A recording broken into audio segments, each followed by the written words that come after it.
राजनीति में बड़े फेरबदल के संकेत मिल रहे हैं।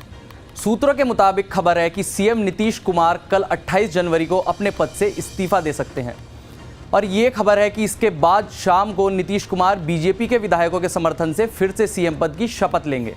हालांकि अभी तक बीजेपी या नीतीश की पार्टी की तरफ से खुलकर इस पर कुछ भी नहीं कहा गया है, लेकिन नीतीश कुमार की आरजेडी नेताओं से लगातार बढ़ रही दूरी और बीजेपी के नेताओं के साथ लगातार बढ़ती नज़दीकियां इस खबर को हवा देने का काम कर रही हैं। जेडीयू के एनडीए में वापसी की अटकलों के बीच बिहार के मुख्यमंत्री नीतीश कुमार को केंद्रीय मंत्री अश्विनी चौबे के साथ देखा गया था। नीतीश कुमार बक्सर के ब्रह्मपुर में दूसरे चरण के विकास कार्यों का शिलान्यास करने श्री बाबा ब्रह्मेश्वर नाथ धाम पहुंचे थे। यहां अश्विनी चौबे के साथ नीतीश कुमार की नज़दीकियां काफ़ी कुछ बयां कर रही थी। दोनों नेता मंदिर में एक साथ आरती करते हुए दिखाई दिए। साथ ही अश्विनी चौबे ने खुलकर तो कुछ नहीं कहा, लेकिन इशारा कर दिया कि एनडीए में नीतीश कुमार की एंट्री होने जा रही है। अश्विनी चौबे ने कहा, भगवान की जो कुछ इच्छा होगी वही होगा। पहली बार मैं ही उन्हें यहाँ लाया था और आज भी उसे मैं ही यहाँ लाया हूँ। अश्विनी चौबे जी, आप पहली बार यहाँ आए थे और पहली बार सीएम को लेकर आए। माना जाए कि सरकार का कलर बदलने वाला है। जो भगवान की कृपा होगी, जो भगवान राम सोचेंगे वही होगा। वही है राम जो है रुचि राखा, जो भगवान भगवान ब्रह्मेश्वर नाथ, ये विश्व के कल्याण के लिए। कब तक होगा बाबू सर ये कार्य फेरबदल? क्या चीज फेरबदल कब तक होगा? अरे भाई, अरे कोई बात नहीं, जो हो है राम करिए, जो राम करिए वही हो है। चलिए, तो राम जो करेंगे वही स्वीकार होगा। राम की कृपा से, सीएम का चेहरा कौन? राम की कृपा से सब काम हो रहा है। सीएम अभी के हालात में अगर नीतीश बीजेपी के साथ जाते हैं तो एनडीए के पक्ष में 127 विधायकों का समर्थन है। वहीं एआईएमआईएम के बचे हुए एक विधायक को अगर जोड़ दें तो आरजेडी गठबंधन के पास 115 विधायकों का समर्थन हासिल है।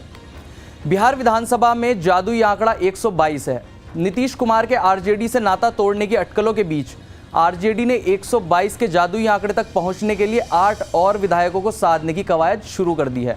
RJD plus Congress plus left की सीटों को मिला लिया जाए तो 79 प्लस 19 प्लस 16 यानी 114 का नंबर बनता है। मतलब साफ है कि बहुमत के लिए 8 विधायकों की कमी है। लालू खेमा इन्हीं 8 विधायकों को साधने में लग गया है। एआईएमआईएम के बचे हुए एकमात्र विधायक अख्तरुल ईमान भी पूर्व में आरजेडी में रह चुके हैं। ऐसे में संभावना है कि जरूरत पड़ने पर आरजेडी को उनका साथ मिल सकता है। इसके बाद आरजेडी को सरकार बनाने के लिए मात्र 7 विधायकों की जरूरत होगी। इधर बिहार के मौजूदा राजनीतिक हालात पर बीजेपी के मुख्य सचेतक बिहार विधान परिषद डॉक्टर दिलीप जायसवाल ने भी इशारों ही इशारों में बहुत कुछ कह दिया। राजनीति में हर वक्त जो है कुछ भी संभव है और राजनीति में कुछ भी कहना शायद उचित नहीं होता है, क्योंकि सभी लोग अपने दल के मजबूती के लिए आगे बढ़ते हैं और हमारा लक्ष्य एक ही है कि 2024 में प्रधानमंत्री नरेंद्र मोदी जी के नेतृत्व में एक मजबूत सरकार देश को मिले और उसके लिए हम किसी भी फैक्टर, किसी भी फार्मूला पर विचार कर सकते हैं। बिहार के राजनीतिक हालात पर दिल्ली में लोक जनशक्ति पार्टी रामविलास के अध्यक्ष चिराग पासवान लगातार इंतजार करने की बात कर रहे हैं।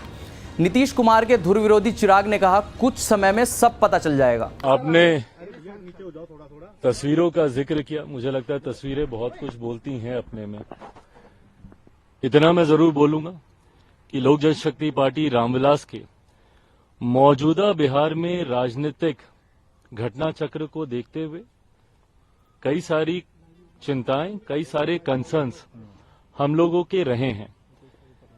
ये कंसर्न्स और ज्यादा तब बढ़ जाते हैं जब कोई अधिकृत जानकारी सामने नहीं आती है। मीडिया के माध्यम से कई तरीकों के कयास सामने आते हैं, कई तरीकों की संभावनाएं सामने आती हैं, पर हकीकत क्या चल रही है ये सही जानकारी जानना जरूरी था। पिछले 2-3 दिन से इसीलिए मैंने इस बात को स्पष्ट किया हुआ था कि जब तक अधिकृत जानकारी नहीं आती है तब तक इसके ऊपर बयानबाजी करना, अगर मगर के प्रश्नों के जवाब देने का कोई मतलब नहीं है। वहीं बिहार बीजेपी के अध्यक्ष सम्राट चौधरी से जब पूछा गया कि क्या बीजेपी जेडीयू के साथ फिर से गठबंधन करने के लिए तैयार है, उन्होंने क्या कहा आप भी सुनिए। सम्राट जी, जो स्थिति बनी हुई है बिहार में उस पर क्या लगता है? आप लोग फिर से मतलब नीतीश जी को साथ लेके जा रहे हैं सरकार में या सर? नहीं, देखिए ये सब कोई हम लोगों के स्तर पर कोई बात नहीं है। एकदम क्लियर रही है। बिहार भारतीय जनता पार्टी जिस तरह लड़ते रही है और आगे भी लड़ते रही है। खिलाफ लड़ती अब जो बोले हैं उनसे पूछिए। एक और नीतीश कुमार बीजेपी के केंद्रीय मंत्री के साथ मंच साझा कर रहे हैं, वहीं दूसरी ओर बीजेपी सांसद और बिहार के पूर्व डिप्टी सीएम सुशील कुमार मोदी और केंद्रीय मंत्री नित्यानंद राय पटना में पार्टी की कोर कमेटी की बैठक में पहुंचे, जहां सांसदों और राज्य विधानमंडल के सदस्यों की एक बैठक बुलाई गई है। तो आपको ये वीडियो कैसी लगी, कमेंट बॉक्स में हमें जरूर बताएं और देखते रहिए न्यूज़ नेशन।